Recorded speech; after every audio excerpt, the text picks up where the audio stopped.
আমার কথাটা এই অংশটুকু যুবক যুবতীরা খুব ভালো করে শুনেন। দিনী বোন যাদের বয়স হায়েজ হয়ে গেছে, যাদের হায়েজ হয়েছে এখান থেকে শুরু করে সবাই যারা বালেগ হয়েছে আমরা ছেলেরা সবাই ভালো করে কথাটা শুনেন। বাংলাদেশে পিছন থেকে একটা নতুন সমস্যা রাইজ করতেছে। সমস্যাটা হচ্ছে এমনিতেই আমাদের ছেলে মেয়েদের মধ্যে হারাম সম্পর্ক ছিল। এর স্কুলে কলেজে বিশ্ববিদ্যালয়ে যাচ্ছে, ফ্রি মিক্সিংয়ে পড়াশোনা করছে, বাসায় পর্ন দেখছে, ওখানে গিয়ে মেয়ের সাথে হারাম সম্পর্ক হচ্ছে, তারপরে প্রেমের সম্পর্কের নামে জেনা হয়ে যাচ্ছে, জেনা হওয়ার পরে ছেঁকা খেয়ে মাদক, তারপরে গান বাজনা বাদ্যযন্ত্র ইত্যাদি ইত্যাদি, জীবনটা শেষ। এদিকে ওই ব্যভিচারী মেয়েরা কারো কারো ঘরে যাচ্ছে, দাঁড়ান আমাকে বলতে দেন, ব্যভিচারী মেয়েরা কারো কারো ঘরে যাচ্ছে, ওদেরকে নিয়ে আপনারা আবার সংসার করতেছে। এই হচ্ছে না সিচুয়েশন। একজনের 5টা গার্লফ্রেন্ড, একজনের 4টা গার্লফ্রেন্ড, আরেকজনের 3টা বয়ফ্রেন্ড, 4টা বয়ফ্রেন্ড। এই ধাপগুলো পার হয়ে হয়ে এরা সংসারের জীবনে আসতেছে যখন বয়স হয়ে যাচ্ছে 25-30। সমস্যা কিন্তু এটা ম্যাক্সিমাম সবার ক্ষেত্রে হচ্ছে বলবো না, অনেক একটা বড় অংশ এই সমস্যা ফেস করতেছে। এর মধ্যে এই ফ্রি মিক্সিং এর মধ্যে শুরু হয়েছে নতুন একটা জিনিস, যে ভালোবাসার আবার লিঙ্গ কি, ভালোবাসার আবার এখানেই শুরু হয়েছে ছেলে ছেলে জেনা করা এবং মেয়ে মেয়ে জেনা করা। ছেলে ছেলে জেনা করা আর কি বললাম বলেন, মেয়ে মেয়ে জেনা করা, নাউজুবিল্লাহ। এটা কমে লুত, এর শাস্তি আসবে যদি আমরা তওবা করে ফিরে না আসি। এর উপরে এখন শুরু হয়েছে ভালোবাসার আবার ধর্ম কি, ভালোবাসার আবার, আমার সাথে বলেন কি বললাম, ভালোবাসার আবার, এদিকে মনোযোগ দেন, ভালোবাসার আবার কি, ভালোবাসার আবার কি। এই কথাটা এই স্লোগানটা দিয়ে কি করা হচ্ছে আপনারা শুনেন। অমুসলিম ছেলে মুসলিম মেয়ের সাথে প্রেম করতেছে, অমুসলিম ছেলে মুসলিম মেয়ের সাথে প্রেম করতেছে, বলতেছে ভালোবাসার আবার ধর্ম কি। তুমি আমি একে অপরকে মহব্বত করি, ভালোবাসি, এর মধ্যে ধর্ম আসবে কেন? বলছে তুমি আমার ধর্মে দীক্ষিত হয়ে যাও অথবা আমি তোমার ধর্ম কবুল করে মুসলমান হয়ে যাব। এই মিথ্যা কথাগুলো প্রলোভন দিয়ে এখানে ওখানে পার্কে নিয়ে গিয়ে চটপটে ফুচকা খাওয়ায়, কফি শপে নিয়ে গিয়ে এভাবে আস্তে আস্তে আস্তে আস্তে মেয়েদেরকে লাইনে নিয়ে আসতেছে। আনার পরে শোনেন, কথা আগে শুনেন, বুঝেন। আপনি ঠিক বললেও ঠিক, এটা না বললেও ঠিক, চলতেছে এটাই সমাজে। এখন কথা হচ্ছে আমরা যদি আমাদের বোনদের ইজ্জতকে বাঁচাইতে চাই, এই বিষয়টা সম্পর্কে সচেতন থাকতে হবে। মেয়েদেরকে ফাসলিয়ে এভাবে প্রেমের জালে ফেলে শেষমেশ বেডে নিয়ে গিয়ে ধর্ষণ বা গণধর্ষণ করে মেয়ের ওই ওভারির মধ্যে ওদের বীর্যপাত করে দিয়ে ওই ছেলেটার কোনো খবর পাওয়া যায় না, লাপাত্তা হয়ে যায়। কোনো কোনো ক্ষেত্রে টাকার বিনিময়ে মেয়েদেরকে পাচার করারও অভিযোগ পাওয়া গেছে। এবং এই কাজটার নাম তারা সংঘবদ্ধভাবে দিয়েছে, এর নাম নাকি লাভ জিহাদ, বলে নাউজুবিল্লাহ। এবং বীর দর্পে ফেসবুকে পোস্ট দিচ্ছে, আজকে অমুক মেয়ের এটা করলাম, আজকে তমুক মেয়ের এটা করলাম। ভিতর থেকে একটা চক্র কাজ করতেছে এবং এই চক্রের কেউই মুসলিম না, এই চক্রের কেউই কিন্তু মুসলিম না।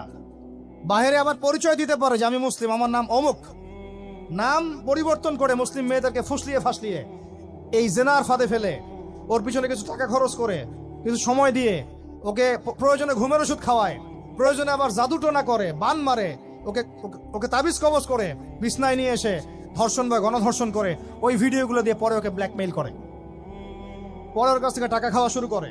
কোনো কোনো ক্ষেত্রে মেয়েদেরকে পাচারও করে দিচ্ছে।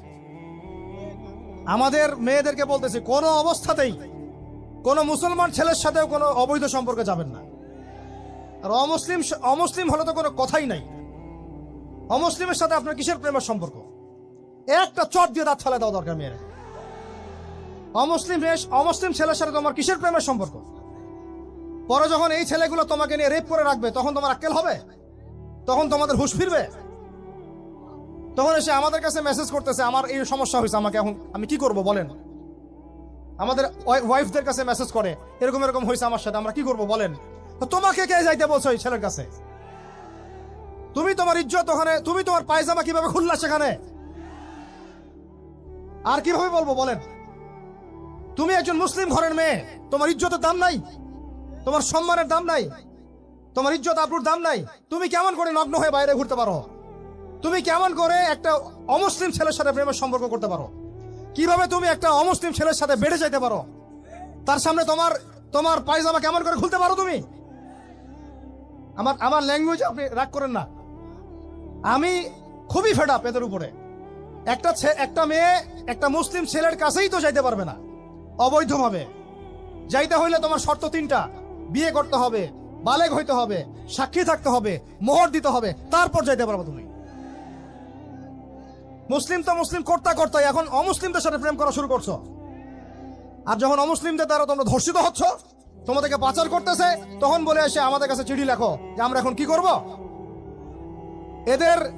এদের কি ভাই ইয়া নাই? বাসায় কি বাবা নাই? বাসায় ভাই নাই? এই চক্র থেকে সাবধান থাকেন। আর আমাদের সমাজে যারা দায়িত্বশীল, রাষ্ট্রের যারা দায়িত্বশীল, যারা উপরের লেভেলে আছেন, এই বিষয়গুলোর উপর কঠিন দৃষ্টি দেওয়ার জন্য আমি রিকোয়েস্ট করব। আমরা কিন্তু কোনো ধর্মের মানুষের সাথে কোনো দ্বন্দ্ব চাই না। চাই আমরা যে 50-60 বছর থেকে একসাথে বসবাস করতেছি, আমরা কি কোনোদিন কারোর সাথে মারামারি করছি? কোনোদিন দেখছেন যে খ্রিস্টান মুসলিম মারামারি হচ্ছে, ইহুদি মুসলিম মারামারি হচ্ছে বাংলাদেশে, হিন্দু মুসলিম মারামারি হচ্ছে বাংলাদেশে? দেখেছেন কখনো? এখন কি নতুন করে শুরু হলো এগুলা? আল্লাহ রাব্বুল আলামিন আমাদের দ্বীনি ভাইদেরকে বুঝদান করেন, বোনদেরকে বুঝদান করেন। কোন অবস্থাতেই মেয়েদেরকে আপনি এভাবে ছেড়ে দিয়েন না বাইরে। কোন অবস্থাতেই একটা মেয়ের হাতে অকালে মোবাইল ফোন তুলে দিয়েন না। কোথায় যাচ্ছে খোঁজ রাখেন, কার সাথে মিশছে খোঁজ রাখেন। একটা বাড়ির সম্মান নষ্ট হয়ে গেলে কখনো ফিরে আসে না। একটা মেয়েকে অপহরণ করেছিল রাজা দাহির, মুসলিম মেয়েকে। সেই ইজ্জতের বদলা নেওয়ার জন্য 17 জন ঘোড়সাওয়ার নিয়ে, কতজন? মাত্র 17 জন ঘোড়সাওয়ার নিয়ে মোহাম্মদ বিন কাসিম এই সিন্ধুর রাজা দাহিরকে আক্রমণ করে ওই জায়গা পরাজিত করেছিল। একটা মেয়েকে নিয়ে ঘটনা ঘটেছিল। আমাদের বোনের ইজ্জতের এত বড় দাম। একজন নারী, শোনেন, একজন নারী বনু কাইনুকার বাজারে গিয়েছিলেন তার প্রয়োজনে। ইহুদি তার শ্লীলতাহানি করেছে, তার সতর খুলে দিয়েছিল একজন ইহুদি। এটা দেখে একজন মুসলিম ভাই সেখানে থাকতে না পারে ওই ইহুদির গর্দান নামিয়ে দেয়। এই ইস্যুকে কেন্দ্র করে ইহুদিরা মিলে ওই ভাইকে শহীদ করে। তখন ওই বাজারে ওই ভাই ছাড়া আর কেউ ছিল না, একজনই ভাই ছিল। এরপরে এই মামলা আসলো নবীর দরবারে সাল্লাল্লাহু আলাইহি ওয়াসাল্লাম। এটা মদিনার ঘটনা। নবী সাল্লাল্লাহু আলাইহি ওয়াসাল্লাম ওই সাহাবীকে তো দোষারোপ করেন নাই, বরং নিজে বর্ম পরে অন্য সাহাবীদেরকে বলেছেন তোমরা বের হও, আমরা বনু কাইনুকা আক্রমণ করবো, ওকে এখান থেকে বের করে দেব। একজন দিনী বোনের ইজ্জতের বদলা নেওয়ার জন্য পুরো বনু কাইনুকার ইহুদিদের সাথে যুদ্ধ হয়েছে। আর আমাদের বোনরা স্বেচ্ছায় ইজ্জত বিলি দিচ্ছ। তোমরা হচ্ছে মাটির তলে চলে যাও, তোমাদের বেঁচে থাকাচ্ছে মাটির তলে চলে যাও। তোমরা নিজেরা স্বেচ্ছায় ইজ্জতের বিসর্জন দিচ্ছ। আমি ইয়াং ছেলে পেলেদেরকে বলছি, ভাই, আমরা আসছি আল্লাহর ইবাদত করতে, এখানে আল্লাহর দিনকে জিন্দা করতে, আল্লাহর দিনকে সমাজে কায়েম করতে। জিনার সাথে আমাদের কি সম্পর্ক থাকতে পারে?